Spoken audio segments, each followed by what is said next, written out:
आप इस तस्वीर को ध्यान से देखिए। ये वही चेहरा है जिसने एक देश को जन्म दिया था। ये वही आवाज थी जिसने बांग्लादेश की आवाज की घोषणा की थी। लेकिन अब क्या हुआ? अब बांग्लादेश की करेंसी से बंग बंधु शेख मुजीबुर रहमान यानी कि इनका नामो निशान मिटा दिया गया। वर्षों से इनके तस्वीर को बांग्लादेश की करेंसी पे छापा जाता था। सभी करेंसी पे इनका तस्वीर होती थी, बट अब इनका तस्वीर, इनका फोटो बांग्लादेश की करेंसी पर देखने को नहीं मिलेगा। क्या ये सिर्फ एक डिजाइन चेंज किया गया है बांग्लादेश के करेंसी पर, या फिर कोई बड़ी साजिश है? इस वीडियो में पूरे डिटेल से जानेंगे। क्या बांग्लादेश की नई सरकार जो है इतिहास को फिर से लिखना चाहती है? उनका क्या मंशा है, किस लिए किया गया है? ये जो बंगबंधु शेख मुजीबुर रहमान की जो तस्वीर छपती थी वो कब से छापी जा रही है? इनसे पहले क्या था? आगे क्या होगा? क्या संभावनाएं हैं? इन सभी के बारे में इस वीडियो में डिटेल से बात करेंगे, तो इसलिए अंत तक बने रहें। नमस्कार दोस्तों, बात यह है कि 1971 में जब पाकिस्तान से अलग होकर बांग्लादेश बना, तो इस आंदोलन का नेतृत्व जो किए थे वो शेख मुजीबुर रहमान ही थे। वो वही नेता थे जिन्हें बंगबंधु यानी कि बंगाल का मित्र कहा गया है। देश की आजादी के बाद मुजीबुर रहमान जो है बांग्लादेश के पहले प्रधानमंत्री बनते हैं और फिर राष्ट्रपति भी। लेकिन 1975 में एक भयानक तख्ता पलट होता है और उसमें सेना ने उनका कत्ल कर दिया। उनके पूरे परिवार को मार डाला गया। इस तख्ता पलट में परिवार के नाम पे बचती है तो मात्र एक बेटी जिनका नाम शेख हसीना है, और वो भी शायद इस दुनिया में नहीं रह पाती अगर उस देश में मौजूद होती। उस वक्त बांग्लादेश में नहीं थी, वो विदेश में थी। वो बाद में लौटती हैं और देश की राजनीति में अवामी लीग के नेतृत्व में फिर से सत्ता में आ जाती हैं। उनकी सरकार में हर करेंसी जो है नोट पर शेख मुजीबुर की तस्वीर होना आम बात थी। उनकी मूर्तियां, भाषण और छवि सब कुछ बांग्लादेश की पहचान का हिस्सा बन चुकी थी। बट धीरे धीरे समय बीतता है, सब कुछ बदलते रहता है और 2024 आता है। 2024 के अंत में बांग्लादेश में फिर से हलचल शुरू होती है।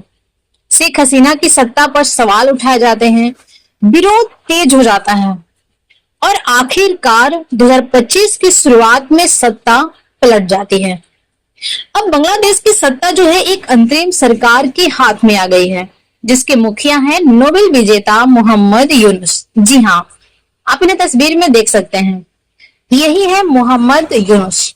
लेकिन सत्ता के साथ साथ बांग्लादेश के इतिहास को भी रिवाइज किया जा रहा है, इसे भी बदला जा रहा है। ध्यान देना है दोस्तों कि हाल ही में ढाका के धान मंडी इलाके में स्थित शेख मुजीब का स्मारक को भी जला दिया गया। शेख हसीना का घर को भी फूंक दिया गया और अब बांग्लादेश की करेंसी भी बदल गई है। आखिर ये हो क्या रहा है? क्यों ऐसा किया जा रहा है? हमें तो लगता है कि जो भी सत्ता पार्टी इस वक्त है उनका मानसा यही है कि शेख मुजीबुर रहमान का जो परिवार को तो मिटा ही दिया गया, बची है एक शेख हसीना, उनके नामो निशान सब कुछ मिटाने पे उतारू है। अब उनकी क्या मंशा है वो तो आगे पता चलेगा। दोस्तों, रविवार को क्या होता है कि बांग्लादेश बैंक ने नई नोटों की सीरीज जारी की। इन नोटों पर ना शेख मुजीब है और ना ही कोई दूसरा नेता। तो इनकी जगह पे है क्या? इनकी जगह किसको दी गई? इनकी जगह जो है राष्ट्रीय शहीद स्मारक को दिया गया, हिंदू और बौद्ध मंदिरों को दिया गया और बांग्लादेश की प्राकृतिक सुंदरता को दिया गया। बांग्लादेश बैंक के प्रवक्ता इस वक्त आरिफ हुसैन खान हैं और उन्होंने ये कहा कि अब किसी व्यक्ति को नहीं दिखाया जाएगा, केवल हमारी विरासत, संस्कृति और प्राकृतिक सौंदर्य को सम्मान मिलेगा। दोस्तों, हमारा मानना है कि अपनी विरासत को, अपनी संस्कृति को, प्राकृतिक सौंदर्य को सम्मान करना अच्छी बात है, करनी चाहिए। बट इस तरह से बदलाव करना कहाँ तक सही है, आपको क्या लगता है? कमेंट में जरूर बताइएगा। ये केवल अपने संस्कृति को सम्मान करने के आड़ में किसी के छवि को मिटाना, इतिहास को मिटाना कहाँ तक सही है, आपको क्या लगता है?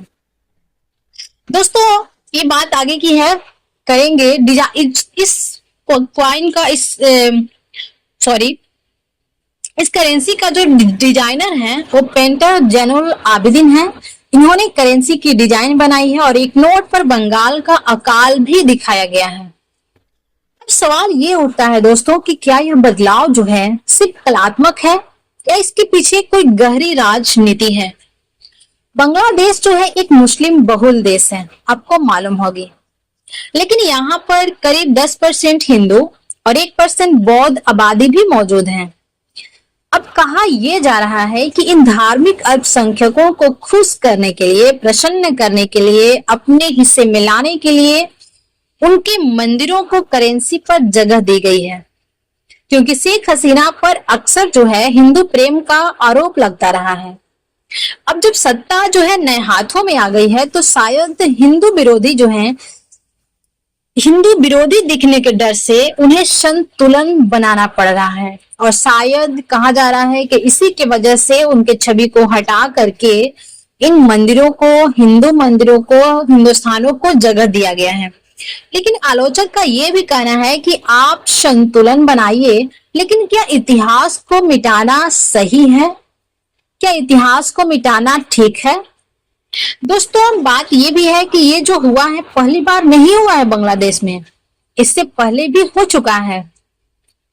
बांग्लादेश ने करेंसी के साथ इतिहास को बदला है पहले भी। 1972 की अगर बात की जाए तो 1972 में जब देश नया बना था तब नोटों पर बांग्लादेश का नक्शा छपता था। बाद में जब अवामी लीग सत्ता में आई तब शेख मुजीब की तस्वीरें छापी गई। जब खालिदा जिया की बीएनपी पार्टी सत्ता में आई तब उन्होंने स्मारकों और धार्मिक स्थलों को नोटों पर जगह दी। यानी नोटों का जो चेहरा है सत्ता की सोच से तय होता है।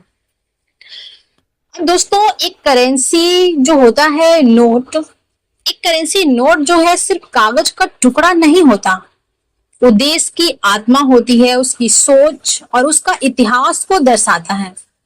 शेख मुजीबुर रहमान को नोटों से तो हटा दिया गया है, लेकिन क्या उन्हें लोगों को दिलों से भी हटाया जा सकता है? जो उन्हें प्रेम करते हैं, जो उन्हें अपने हृदय में संजोए रखे हैं, क्या उनके दिलों से हटाया जा सकता है? बांग्लादेश के इस बदलाव से दुनिया को क्या सीखना चाहिए? क्या हमें अपने इतिहास को सहेजना चाहिए या बदलते समय के साथ उसे भी बदल देना चाहिए? कमेंट में अपनी राय जरूर बताइएगा। वीडियो को लाइक करें, शेयर करो, चैनल को सब्सक्राइब करना बिल्कुल भी ना भूलें। मिलते हैं नेक्स्ट वीडियो में, तब तक के लिए जय हिंद, जय भारत।